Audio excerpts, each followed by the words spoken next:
Hello everyone, good morning. मैं Rahul Kumar Tiwari Shakespeare classes YouTube channel में आप सबका स्वागत करता हूं। ये अपने केमिस्ट्री के VVI ऑब्जेक्टिव क्वेश्चन सीरीज का 5वां वीडियो है और अपने यूनिट 3 जो कि कौन सा इलेक्ट्रोकेमिस्ट्री, ठीक है, इसका पार्ट फर्स्ट वीडियो है। इस वीडियो के अंतर्गत हम लोग इस चैप्टर से संबंधित 20 महत्वपूर्ण ऑब्जेक्टिव क्वेश्चंस को डिस्कस करेंगे जो कि आपके बोर्ड परीक्षा 2021 के लिए अत्यंत ही महत्वपूर्ण होंगे, ठीक है। तो चलिए लेक्चर को शुरू करते हैं। जितने भी प्रश्न यहाँ पर आपको कराया जा रहा है वीडियो में, आप लोग उस प्रश्न को याद कर लें, ठीक है। हमने बार बार आपसे कहा है कि जितने भी प्रश्न आपको यहाँ बताए जा रहे हैं, आप अगर उस प्रश्न को कर लेते तो आपको परीक्षा में देखेंगे किसी भी प्रश्न को करने में कोई दिक्कत नहीं आएगी। सारे के सारे ऑब्जेक्टिव प्रश्न आप इजिली कर पाएंगे, ठीक है। तो चलिए आज के पहले प्रश्न को समझते हैं। सब लोग ध्यान देंगे, देखेंगे पहला प्रश्न क्या कह रहा। वैद्युत अपघटनी सेल में इलेक्ट्रोड जिससे विद्युत धारा वैद्युत अपघट्य विलयन में प्रवेश करती है वह है, ठीक है। तो देखेंगे ऑप्शन ए कह रहा है कैथोड, बी कह रहा है एनोड, सी कह रहा है एनोड या कैथोड कोई भी, डी कह रहा है इनमें से कोई नहीं, ठीक है। तो हम लोग जानते हैं कि वैद्युत अपघटनी सेल में इलेक्ट्रोड जिससे विद्युत धारा विद्युत अपघट्य विलयन में प्रवेश करती है वह कौन सा होता, तो एनोड होता है, ठीक है। तो इस प्रश्न के लिए कौन सा ऑप्शन सही है, ऑप्शन नंबर बी। क्लियर है, आगे बढ़ते हैं। देखेंगे 2 नंबर क्या कह रहा। 2 नंबर कह रहा है, देखेंगे फैराडे के विद्युत विच्छेदन का नियम संबंधित है, ठीक है। तो फैराडे का विद्युत विच्छेदन नियम किससे संबंधित है, तो वैद्युत अपघट्य के समतुल्य भार से, ठीक है। वैद्युत अपघटन का नियम कहिए या वैद्युत विच्छेदन का नियम कहिए, ठीक है। तो कौन सा ऑप्शन सही हो जाएगा, तो देखेंगे ऑप्शन नंबर डी में दिया हुआ है विद्युत अपघटन के समतुल्य भार से। क्लियर है, तो दूसरे का कौन सा ऑप्शन सही हो जाएगा, ऑप्शन नंबर डी। चलिए आगे बढ़ते हैं। देखेंगे तीसरा प्रश्न क्या कह रहा। देखेंगे कह रहा यदि 96,500 कूलम विद्युत को CuSO4 विलयन से प्रवाहित किया जाए तो वह मुक्त करेगा, ठीक है। ऑप्शन ए दे रहा है 63.5 ग्राम Cu, ऑप्शन बी दे रहा है 31.76 ग्राम Cu, सी दे रहा है 96,500 ग्राम Cu, डी दे रहा है 100 ग्राम Cu, ठीक है। तो यह पूछ रहा है आपसे कि कितने ग्राम कॉपर मुक्त होंगे यहाँ से, ठीक है। तो देखेंगे फैराडे के नियम से हम लोग जानते हैं कि W बराबर क्या होता है, Z, और आप ये भी जानते हैं कि Z बराबर क्या होता है, E/F, ठीक है। Z बराबर क्या होता है, E/F, ठीक है। और आपको पता है कि 96,500 कूलम बराबर कितना होता, तो 1 फैराडे, ठीक है। तो अगर आप यहाँ से 1 फैराडे को इधर W के तरफ ले जाएंगे, ठीक है, तो आप पाएंगे कि 1 फैराडे गुणा W बराबर किसके हो जाएगा, E से, E के बराबर, ठीक है।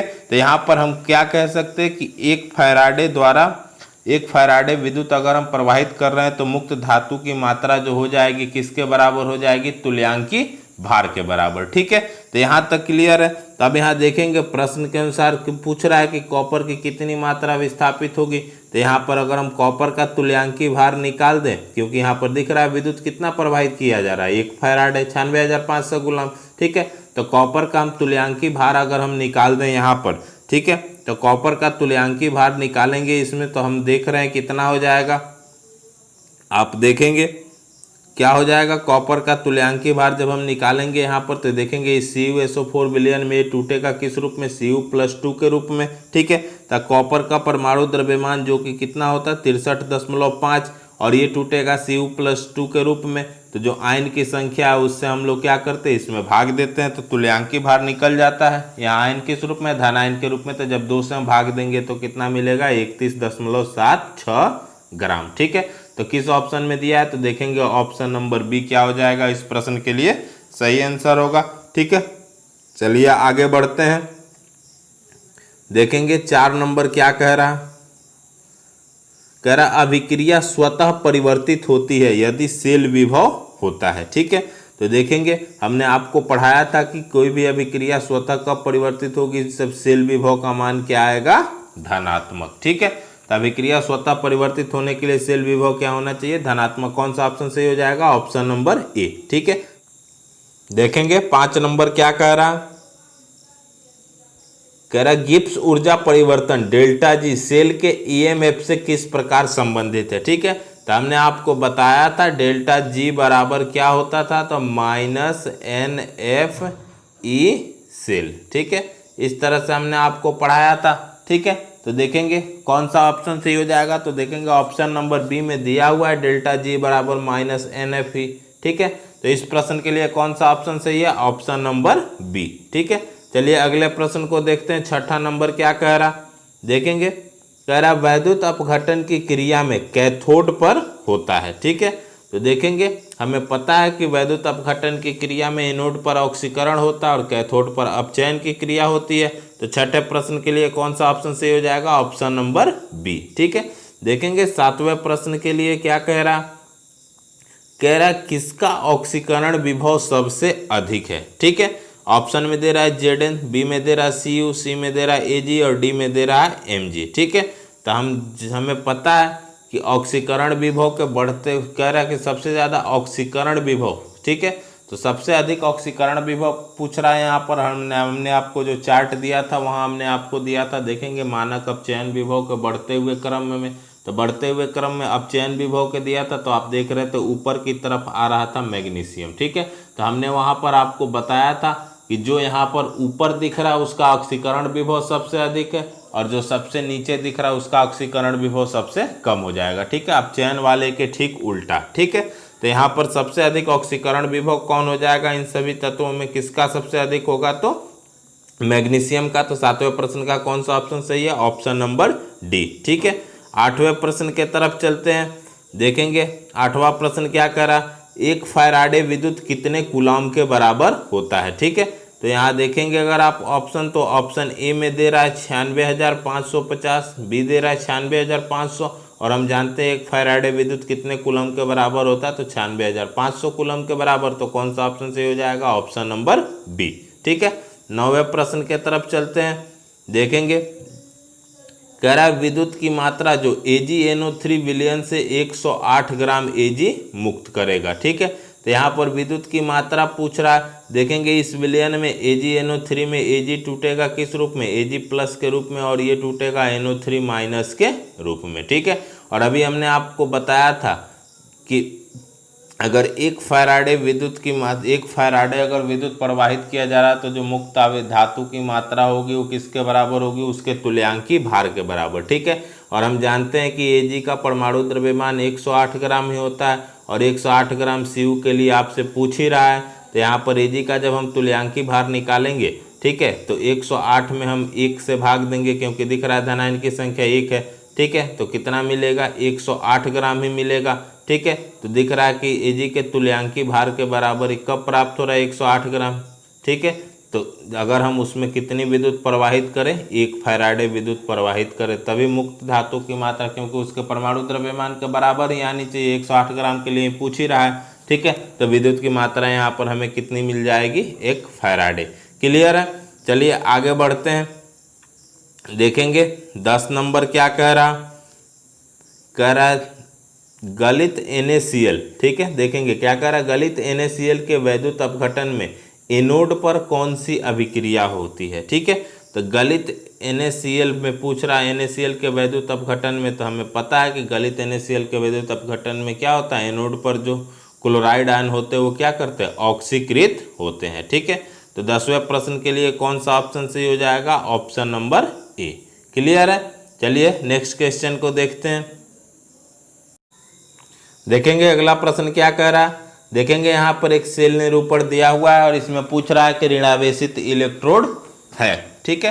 तो देखेंगे यह जो सेल निरूपण दिया हुआ है किसके लिए दिया हुआ है, तो गैल्वेनिक सेल के लिए। और हमें पता है कि गैल्वेनिक सेल में, ठीक है, ऋणावेशित इलेक्ट्रोड कौन सा होता, तो जिंक का इलेक्ट्रोड। तो कौन सा ऑप्शन सही हो जाएगा, ऑप्शन नंबर सी, ठीक है। नेक्स्ट क्वेश्चन को देखेंगे। वही सेल निरूपण दिया हुआ है और अब की बार पूछ रहा है कि सेल का नाम क्या होगा, ठीक है। तो देखेंगे हमें पता है यह किस सेल के लिए सेल निरूपण है, तो डेनियल सेल के लिए। तो 12 नंबर के लिए कौन सा ऑप्शन सही हो जाएगा, ऑप्शन नंबर बी, ठीक है। चलिए नेक्स्ट क्वेश्चन को देखते हैं। देखेंगे 13 नंबर क्या कह रहा है कि एक मानक हाइड्रोजन इलेक्ट्रोड का, ठीक है, एक मानक हाइड्रोजन का इलेक्ट्रोड विभव शून्य होता है क्योंकि, ठीक है। तो जब हम आपको मानक हाइड्रोजन इलेक्ट्रोड हम पढ़ा रहे थे तो हमने आपको बताया था कि मानक हाइड्रोजन का इलेक्ट्रोड विभव जो होता है वो क्या होता है, शून्य होता है। और यह शून्य क्या किया गया, माना गया है, ठीक है। तो यहाँ पर ऑप्शन बी में आप देखेंगे दिया हुआ इलेक्ट्रोड विभव को शून्य माना गया है। ठीक है, तो इसलिए इस प्रश्न के लिए भी कौन सा ऑप्शन सही हो जाएगा, ऑप्शन नंबर बी। क्लियर है, चलिए आगे बढ़ते हैं। देखेंगे 14 नंबर क्या कह रहा है, कह रहा है जब सेल से धारा नहीं ली जा रही हो तब दोनों इलेक्ट्रोडों के इलेक्ट्रोड विभव के बीच का अंतर कहलाता है। ठीक है, तो जब सेल से धारा नहीं ली जा रही है तब दोनों इलेक्ट्रोडों के बीच का दोनों इलेक्ट्रोडों के इलेक्ट्रोड विभव के जो बीच का अंतर होता है उसको हम लोग किस नाम से जानते हैं, तो सेल के विद्युत वाहक बल के नाम से जानते हैं, या आप सेल ईएमएफ कह सकते हैं उसको। ठीक है, तो इस प्रश्न के लिए कौन सा ऑप्शन सही हो जाएगा, तो ऑप्शन नंबर बी। ठीक है, चलिए आगे बढ़ते हैं। देखेंगे 15 नंबर क्या कह रहा है, कह रहा है यदि किसी सेल से लवण सेतु को हटा लिया जाए तो सेल का वोल्टेज। ठीक है, तो देखेंगे हमने पढ़ा है कि लवण सेतु इस तरह से हम बना रहे थे सेल, तो लवण सेतु इधर से इधर लगा रहे थे ना, तो हमने पढ़ा था कि लवण सेतु क्या करता, तो परिपथ को पूरा करने में मदद करता है। अब इस लवण सेतु को ही हम यहाँ से अगर हटा लें, ठीक है, तो इन दोनों के बीच जो दिख रहा है, इन दोनों पात्रों के बीच संपर्क क्या हो जाएगा, टूट जाएगा। ठीक है, तो यहाँ पर सेल का वोल्टेज क्या हो जाएगा, शून्य हो जाएगा। ठीक है, तो कौन सा ऑप्शन सही हो जाएगा, ऑप्शन नंबर सी। चलिए नेक्स्ट क्वेश्चन को देखते हैं। देखेंगे 16 नंबर क्या कह रहा है ZnCuSO4 सेल के लिए कौन सा कथन सत्य है। ठीक है, तो ये देखेंगे किस तरह के सेल की बात कर रहा है, जिंक और कॉपर का इलेक्ट्रोड कहाँ प्रयुक्त हो रहा था, तो आपने पढ़ा था डेनियल सेल में, और इस सेल के लिए हमने पढ़ा था कि क्या होता है, तो जिंक एनोड होता है और कॉपर कैथोड का कार्य करता है। ठीक है, तो इस प्रश्न के लिए कौन सा ऑप्शन सही हो जाएगा, ऑप्शन नंबर सी। क्लियर है, चलिए आगे बढ़ते हैं। देखेंगे 17 नंबर क्या कह रहा है एक सेल का विद्युत वाहक बल अपचयन विभव के शब्दों में अपने दाएं एवं बाएं इलेक्ट्रोडों के लिए होता है। ठीक है, तो देखेंगे किसका पूछ रहा, तो विद्युत वाहक बल का पूछ रहा, तो अपचयन विभव के शब्दों में तो हमने पढ़ा था कि E बराबर क्या होता, E right minus E left, क्या होता, E right minus E left. ठीक है, तो कौन सा ऑप्शन सही हो जाएगा, देखेंगे किस ऑप्शन में दिया हुआ है, तो 17 नंबर के लिए कौन सा ऑप्शन सही हो जाएगा, ऑप्शन नंबर सी इसमें दिया हुआ है, E बराबर E right minus E left.